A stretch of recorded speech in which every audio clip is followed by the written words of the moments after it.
अरविंद शिंदे यांच्या पुढाकारानं दुसऱ्यांदा बैठक होते आहे. पहिली बैठक शांताई हॉटेलमध्ये काही दिवसापूर्वी झाली. अत्यंत अल्पावधीमध्ये नोटीस काढली, त्यामुळे फार लोकांना बोलवता आलं नाही. पण आजच्या बैठकीचं नियोजन अत्यंत छान पद्धतीने केलं आणि त्या मागच्या बैठकीमध्ये आपण मीडियाने जो प्रतिसाद दिला, आपण मीडियाने जी बातमी सगळ्या महाराष्ट्रामध्ये पसरवली, त्याचा खूप सकारात्मक परिणाम हा पाहायला मिळाला. त्याच्यामुळे आजचं तर या ठिकाणी उपस्थिती ही पुणे शहरामध्ये लक्षणीय उपस्थिती आहे. मी या ठिकाणी मुद्दाम नमूद करू इच्छितो की मागच्या बैठकीनंतर अनेक ठिकाणाहून अनेक लोकांचे फोन आले आणि त्यांनी जो विचार आपण व्यक्त केला होता त्याच्याशी सहमती दाखवली आणि असं सांगितलं. त्याच्यामध्ये पुण्यामध्ये काही प्रतिष्ठित मंडळी आहेत ज्यांना शक्य आहे, परंतु त्यांनी देखील सांगितलं की माझ्या मुलाला मी सांगितलं की तुझं लग्न आता अत्यंत साध्या पद्धतीने होणार आहे आणि ते तुला करावं लागेल, की आपल्या समाजाची सध्याची आवश्यकता आहे. आज या ठिकाणी आपण पुन्हा जमलो आहोत. अनेक सूचना या ठिकाणी आलेल्या आहेत. मागच्या बैठकीमध्ये काही सूचना होत्या, या बैठकीमध्ये काही सूचना आल्या. या ठिकाणी माझ्या हातामध्ये एक कागद आहे, त्याच्यामध्ये जे काही ठराव आम्ही केलेले आहेत त्याची कॉपी आपल्याला सगळ्यांना देण्यात येईल. पुन्हा ते वाचून मी आपला अधिक वेळ घेत नाही. आणि मराठा समाजच नव्हे तर मागच्या बैठकीमध्ये मी आपल्याला सांगितलं होतं की सगळ्या समाजामध्ये कमी अधिक प्रमाणामध्ये हा रोग लागलेला आहे. केवळ मराठा समाजाचेच नव्हे तर इतर अनेक समाजामध्ये आमचे मित्र आहेत, सगळ्या समाजामध्ये लोक आहेत आणि त्याच्यामुळे अनेक समाजामधल्या लोकांनी ही व्यथा व्यक्त केली की तुम्ही घेतलेला निर्णय योग्य आहे, चांगला आहे. हा निर्णय पूर्वी घ्यायला पाहिजे होता असं नव्हे तर हा निर्णय पूर्वी घेतलेला पण होता, पण त्याची अंमलबजावणी होत नव्हती. महात्मा फुलेंनी त्यांच्या पुस्तकामध्ये कशा प्रकारे लग्न करावं याचं एक आचरण घालून दिलेलं आहे, त्याला काही विशिष्ट नाव दिलं होतं. तेव्हा या सगळ्या प्रकारे आज आपण या ठिकाणी जमलो आहोत. सगळ्यांना मनापासून धन्यवाद देतो. कमलताई आहेत, भानुप्रताप फडके आहेत, आमचे यांच्या हॉटेलमध्ये बैठक झाली शांताईमध्ये, ते आमचे पाहुणे, या सगळ्या मंडळींनी सहकार्य केलेलं आहे. आणि भानुप्रताप फडकेंनी जी सूचना केली ती अत्यंत योग्य आहे की अशा प्रकारे प्रत्येक वेळी सगळ्यांना एका ठिकाणी जमवण्यापेक्षा प्रत्येकाने आपापल्या गल्लीमध्ये अशा प्रकारची एक मोहल्ला समिती किंवा सलोखा भरोसासारखा सेल असा तयार करावा आणि त्या पातळीवरती त्या गल्लीमध्ये, त्या वॉर्डमध्ये, त्या विभागामध्ये जिथे लोकांना सहज जाता येईल आणि अप्रोच होता येईल, तूर्त या सगळ्या कामासाठी एक मध्यवर्ती कार्यालयाची आवश्यकता आहे. मी या ठिकाणी जाहीर करतो की माझं स्वतःचं शिवाजीनगर गावठाणमध्ये महानगरपालिकेच्या शेजारी 160 शिवाजीनगर या ठिकाणी माझं कार्यालय आहे. ते या क्षणापासून सगळ्या मराठा समाजाला मी उपलब्ध करून देईन. त्या ठिकाणी आपण यावं. ज्या कोणाला तिथं काय आपल्या अडचणी मांडायच्या असतील, माझा मोबाईल नंबर पण मी देईन त्या ठिकाणी. पण मोबाईल नंबरपेक्षा प्रत्यक्ष त्या ठिकाणी येऊन ज्या काही अडचणी असतील, मग त्या पुरुषांच्या आहेत, स्त्रियांच्या आहेत, महिलांच्या आहेत. आज या ठिकाणी मला अत्यंत आनंद वाटला की अनेक तरुण मुलांनी आपल्या भावना व्यक्त केल्या. आणि आज जरी आपण केवळ लग्न हा एक विषय घेऊन चाललो आहोत, लग्न आणि त्या निमित्ताने झालेल्या गोष्टी किंवा मग वेळेवर लग्न लागणं, हुंडा न घेणं, बडेजाव न करणं, याच्या बाबतीमध्ये मी आपल्याला सांगेन की मागच्या बैठकीनंतर मला 10 ठिकाणी आमंत्रण आली होती. मला न विचारता माझं नाव पत्रिकेवर टाकलं होतं, पण मी जेव्हा माहिती घेतली तेव्हा मी ह्या ज्या अटी केलेल्या आहेत याच्या विपरीत तो कार्य तिथं होणार होतं. मी स्वतः त्या ठिकाणी जायचं टाळलेलं. ते मी माझ्या स्वतःपासून सुरुवात केलेली आहे. इंग्रजीमध्ये म्हण आहे चॅरिटी बिगिन्स ॲट होम. त्याप्रमाणे या ठिकाणी असणाऱ्या प्रत्येकाने आपण स्वतः पाळायचं. मला पत्रिका द्यायला कोणी आलं तर मी पहिलं विचारतो, बाबा वेळेवर लग्न लावणार आहे का? ते जर हो म्हणाले, मी जातो, 15 मिनिटं अगोदर जातो, लग्नाच्या वेळेपर्यंत थांबतो. आणि जर नाही होत असं दिसेल मी तिथून निघून जातो. माझ्या शिरोळ्यांच्या एका मुलीच्या लग्नाला देखील मी निघून गेलेलो. तुम्हाला त्यावेळेला काय वाटतं विषय नाही, परंतु हे आपण कठोरपणे पाळलं पाहिजे. आता ही सगळी बातमी जेव्हा आली तेव्हा मीडियामध्ये अनेक लोकांनी आपली प्रतिक्रिया व्यक्त केली की तुम्ही करता, पण हे पाळलं जाईल का? तर त्याच्यासाठी आम्ही आमच्यापासून सुरुवात केलेली आहे. लोकांनी हे पाळावं, सुरुवात करावी. या निमित्तानं अनेक प्रश्न निर्माण झालेले आहेत आणि मागच्या बैठकीत सांगितल्याप्रमाणे हे एका रात्रीत होणार नाही, एका वर्षात होणार नाही. एक पिढीमध्ये काम करावं लागेल. अनेक लोकांना अनेक प्रकारे काम करावं लागेल. आणि आज मला आनंद वाटतो की अरविंद शिंदे यांच्या विनंतीला मान देऊन असंख्य पुणेकर या ठिकाणी आले. आजच्या या सगळ्या मंडळींमध्ये तरुणांची संख्या लक्षणीय आहे. तरुण मुलींची संख्या लक्षणीय आहे. ज्यांनी 4-5 वर्षाची मुलं आहेत त्यांनी आपलं मतं या ठिकाणी व्यक्त केली.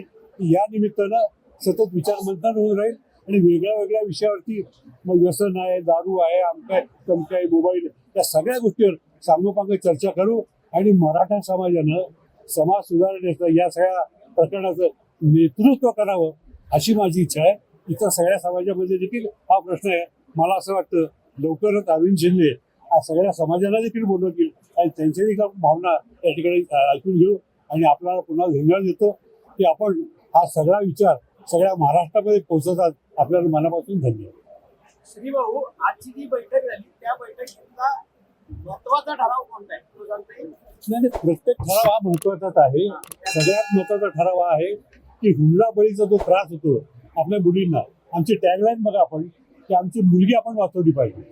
किंवा त्या अनुषंगाने जे जे अनिष्ट प्रकार आहेत ते सगळे महत्वाचे आणि ते सगळे याच्यामध्ये घेतलेले आहेत. लग्न वेळेवर लागलं पाहिजे, प्री वेडिंग शूटिंग बंद केलं पाहिजे, प्रत्येक मुलीच्या ज्या काही अवस्था अपेक्षा असतील, मुलांच्या अवस्था अपेक्षा असतील त्याला कुठेतरी बंधन घातलं पाहिजे. आणि मराठीमधली जी म्हण आहे ना की हंतून पाहून हातपाय पसरावे, ते आपण आता आचरण करण्याची गरज आहे. त्याने केलं म्हणून मी केलं पाहिजे हे योग्य नाही. एखाद्याने चांगलं काम केलं असेल जरूर चांगलं करा, पण अंधानुकरण होऊ नये. त्यांनी सोन्याची सरी घातली म्हणून गळफास लावला पाहिजे असं होता का?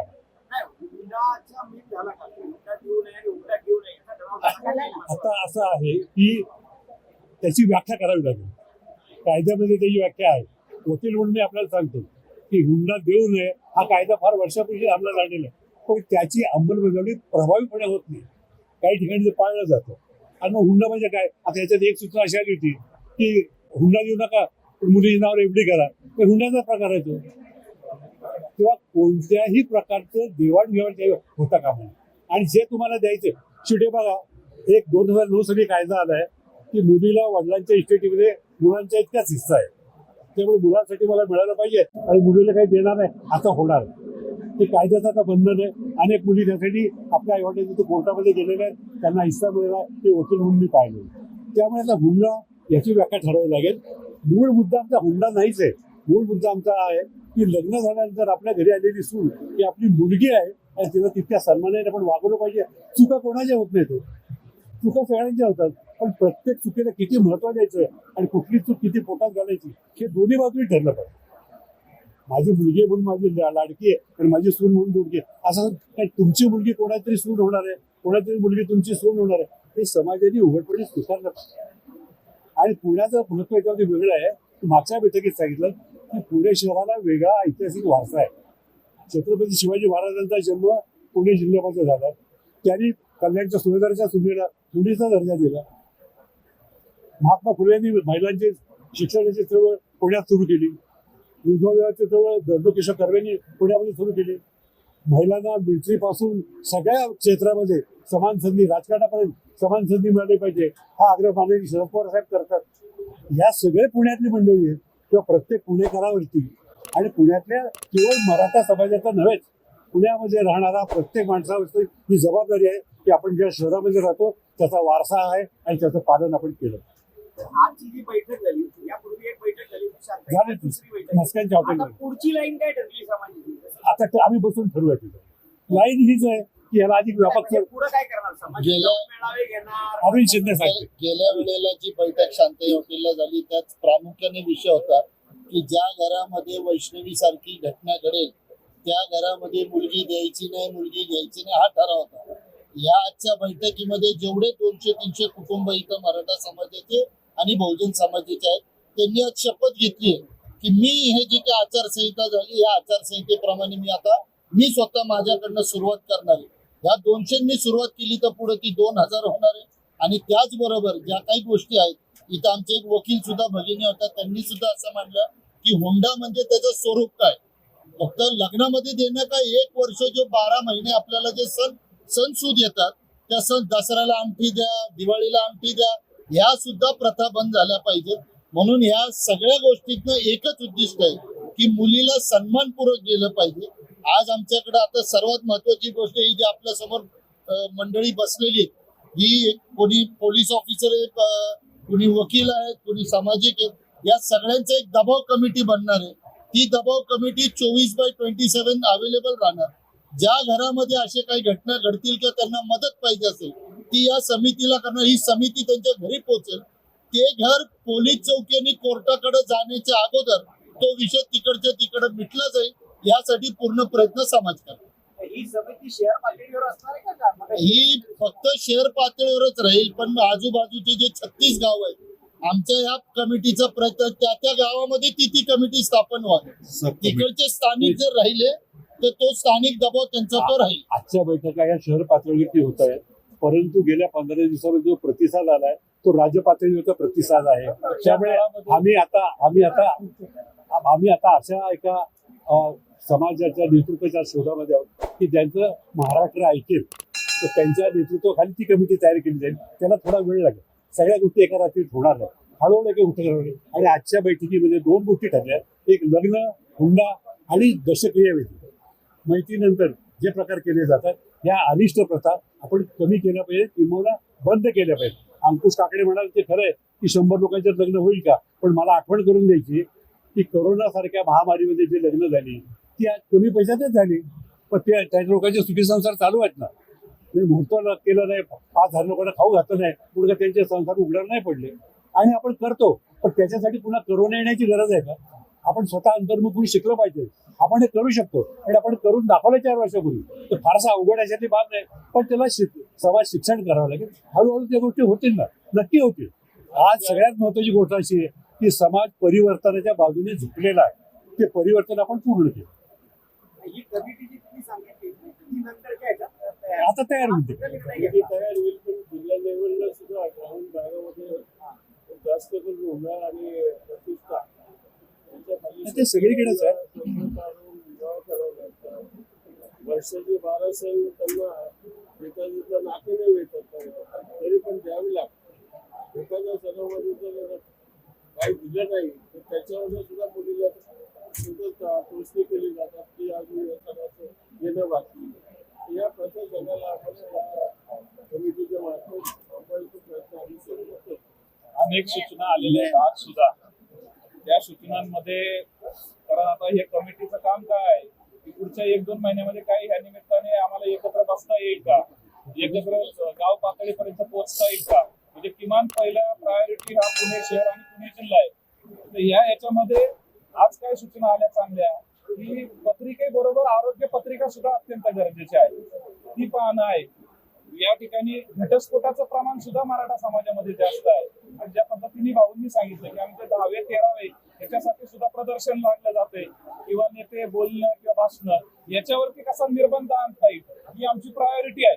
आणि हे सगळं एकदा एकत्र करून राज्य लेवल पर्यंत काम पोहोचवता कसं येईल हे करूयात. कारण गाव खेड्यामधला मराठा हा मोठ्या लग्नांचं अनुकरण करतो, त्याच्यातून हे सगळे प्रश्न निर्माण होतात. नाही, मला एक या ठिकाणी सांगायचं आहे की आता जनजागृती चालू झालेली आहे. कायदा जेवढा इफेक्टिव्ह काम करू शकत नाही किंवा कोर्टाची जेवढी भीती असेल, शिक्षेची जेवढी भीती असेल ती माणसांना वाटत नाही. वैष्णवी झाल्यानंतर दुसऱ्या दिवशी वैष्णवी झाली, तिसऱ्या दिवशी वैष्णवी झालेली आहे.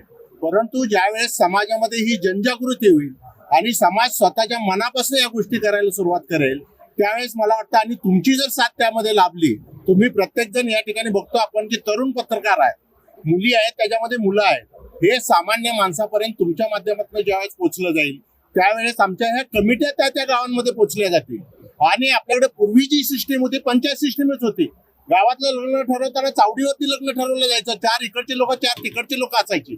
आता आपल्याला लग्न ठरवण्यापासून ते लग्नाच्या नंतरच्या तक्रारींमध्ये किंवा अन्यायाविरुद्ध काहीतरी वाचा फोडण्यासुद्धा आपल्याला पंचायती करावं लागतील. आणि मला वाटतं की अरविंद भाऊ पासलकर, श्रीभाऊ, अंकुश काकडे असतील, या सगळ्यांनी मिळून आपण ही सुरुवात केलेली आहे. या ठिकाणी सुरुवात करताना आपण एक ईमेल ID तयार करूया की प्रत्येकाला फोनवरती सांगता येणार नाही, प्रत्येकाला फोनवरती अटेंड करता येणार नाही.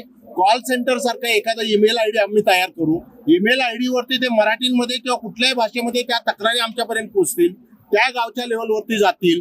अशा पद्धतीची कुठेतरी रचना आपल्याला करावं लागेल. आम्ही ते करण्याचा प्रयत्न करणार आहोत आणि त्याच्यामध्ये तुमची जर साथ लाभली तर नक्कीच आपण खूप चांगलं काम समाजासाठी करू शकतो. मला याच्याबद्दल एकच सांगायचं आहे की जी मागची मीटिंग आपली झाली ती खरं आम्हाला इतकी अपेक्षित नव्हती की एवढी चांगली ती मीटिंग होईल.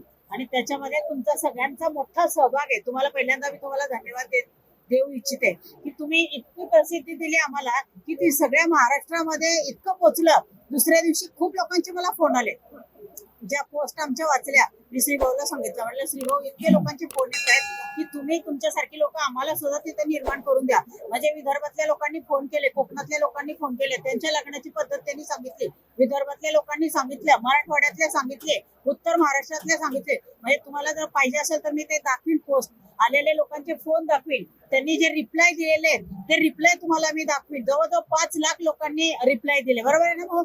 इतके लोकांनी आम्हाला ते रिप्लाय दिले आणि त्यांनी सांगितलं की तुम्ही खूप चांगली सुरुवात केलेली आहे आणि ती सुरुवात कायम राहू द्या. त्याच्यामध्ये आमचं काही सहकार्य लागलं तर आम्ही तुमच्या बरोबर आहोत. तुमच्यासारखी लोक आमच्या भागामध्ये सुद्धा घडवा. म्हणजे तशा कमिटी आमच्या भागामध्ये झाल्या तर आम्ही सुद्धा समाजासाठी चांगलं काम करू शकू. त्याचा इतका मोठा फरक हे आमच्या छोट्याशा मीटिंग मुळे झाला आणि आता तर त्याला मूर्त स्वरूपामध्ये आम्ही स्वरूप देऊ इच्छितो. ज्यांना काम करायची संधी वेळ देऊ शकतात त्यांना आम्ही त्या कमिटीमध्ये सगळेजण घेतील, एकत्र येतील आणि पुढची चर्चा सुरू होईल. मनापासून तुमचं मी खरं धन्यवाद देऊ इच्छिते की तुम्ही खूप प्रसिद्धी दिली आमच्या पहिल्या मीटिंगला. श्रीमंत पोकाटे बोलतील.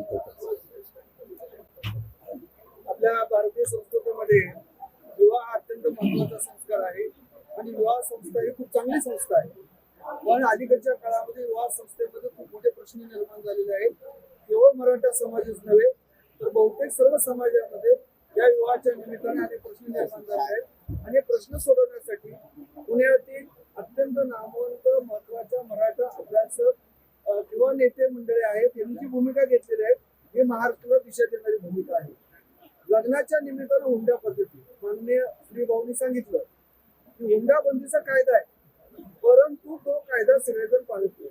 यासाठी आपल्याला अभ्यासक्रमामध्ये समाविष्ट करावं लागेल. अभ्यासक्रमामध्ये समाविष्ट नाही. छत्रपती शिवाजी महाराज आपलं दैवत, शिवाजीराजांनी हुंडा दिला नाही, हुंडा घेतला नाही. अत्यंत सामान्य कुटुंबातील मुलींचा विवाह स्वतःच्या राजपुत्रावर केला आणि सुनांना मुलीप्रमाणे सांभाळलं. हा इतिहास पाठ्यपुस्तकामध्ये आला पाहिजे. प्री वेडिंग सारख्या अनिष्ट प्रथा होत्या का कधी? आपल्या पूर्वीच्या आजोबांनी वडिलांनी केली का प्री वेडिंग? हे प्री वेडिंग वेळे पण आहे अलीकडच्या काळामध्ये. लग्न वेळच्या वेळी झाली पाहिजे. लग्नाचं वय अलीकडच्या काळामध्ये 30 वर्ष, 35 वर्ष, 40 वर्ष हे खूप मोठी धोक्याची घंटा आहे. अनेक डॉक्टर या ठिकाणी उपस्थित आहे. डॉक्टरांनी सुद्धा सांगितलंय मीटिंग मध्ये की उशिरा लग्न केल्यामुळे प्रजननाचे प्रश्न निर्माण होतात. उशिरा लग्न लावणं, वेळेवर लग्न न करणं, हुंडा देणं, हुंडा घेणं, प्री वेडिंग, डीजे, पंक्तीभेद अशा अनेक अनिष्ट प्रथा या ठिकाणी आहेत. म्हणून मराठा समाज हा महाराष्ट्रातील सगळ्यात प्रमुख समाज आहे. मराठा समाज सगळ्या समाजाचा भाऊ आहे. मराठा समाज बदलला तर निश्चितपणे इतर समाज लवकर बदलतात. कारण इतर समाज मराठा समाजाकडे पाहतो, त्यांचं अनुकरण करतो. आणि या ठिकाणी आनंदाची गोष्ट अशी आहे की माननीय श्रीकांत शिरोळे पुण्यातील लोकप्रिय नेते आहेत, अरविंद भाऊ पुण्यातील लोकप्रिय नेते आहेत, कमलताई आहेत, पोलीस अधिकारी माननीय बर्गे साहेब आहेत, माननीय मस्के साहेब आहेत, राहुल पोपळे स्वतः फील्डवरती काम करतात, माननीय विकास पासरकर अनेक वर्षापासून काम करतात. प्रत्यक्ष फील्डवरती काम करणारी नेते मंडळी यामध्ये पुढाकार घेत आहेत. ही खूप आनंदाची गोष्ट आहे आणि हा प्रश्न अत्यंत गंभीर आहे. वैष्णवी हगवणे फक्त एक नाही, अशा अनेक वैष्णवी हगवणे महाराष्ट्रातील अनेक गावामध्ये अनेक कुटुंबामध्ये आहेत. तर त्या मुलींचा सन्मान करणे, मुलींचा आदर करणे आपली संस्कृती आहे. छत्रपती शिवाजीराजांनी सांगितलं होतं शत्रूच्या स्त्रियांचा आदर करा. आपण आपल्या स्त्रियांचा आदर केला पाहिजे, शत्रूच्या स्त्रियांचा आदर केला पाहिजे. आणि त्यासाठी विवाह संस्थेच्या विवाहाच्या निमित्तानं जे प्रश्न आहेत ते सोडवण्यासाठी पुण्यातील दिग्गज मंडळीने पुढाकार घेतलेला आहे. हा निश्चितच महाराष्ट्राला दिशा देणार आहे. एवढंच या ठिकाणी आणखी एक महत्वाचा मुद्दा सांगायचा राहिला मगाशी की ज्या लोकांच्या प्रतिक्रिया आल्या मागच्या आपल्या बातमीमुळे, त्याच्यामध्ये सगळ्यात महत्वाची प्रतिक्रिया या पुणे शहरामध्ये ज्या शिक्षण संस्था आहेत त्या शिक्षण संस्थांच्या चालकांचे फोन आले. नाव घेऊन सांगायचं झालं तर गजानन एकबोटे मॉडर्न महाविद्यालय, त्यांचा मला फोन आला, कराडांचा फोन आला, अनेक लोकांचे फोन आले. त्या सगळ्यांनी सांगितलं की तुम्ही जो विषय हातामध्ये घेतला त्याच्याशी मी अत्यंत निगडीत आहोत. कारण लग्न होणारी मंडळी ती 20-25 वर्षाच्या नंतर करतात, परंतु वयाच्या 16व्या वर्षी ते आमच्या संस्थेमध्ये दाखल होतात. मॉडर्न हायस्कूलमध्ये तर वयाच्या 5व्या वर्षी जातात. तर त्यांच्यावरती खरे संस्कार करण्याची जबाबदारी ही आमच्यावरती आहे. तुम्ही आमच्यावरती जबाबदारी टाका आणि ही जबाबदारी आम्ही घ्यायला तयार आहोत की शालेय जीवनामध्ये व महाविद्यालयीन जीवनामध्ये की हुंडा कसा वाईट आहे, मुलींचा आदर कसा केला पाहिजे, समाजामध्ये कसं वागलं पाहिजे याचं शिक्षण. राजकीय विचार वेगळा राहू द्या, राजकारणाच्या वेळी आपण राजकारण करू, पण समाजकारण करताना आपण हे जातीभेद विसरून सगळं करू. कारण हा विषय सगळ्या जाती जमातीमध्ये आहे, किंवा हा ह्याची सुरुवात आहे. शिक्षण संस्थांमधून झाली पाहिजे. लवकरच आम्ही त्यांची एक बैठक घेणार आहोत आणि या प्रकरणात मार्ग घेऊ.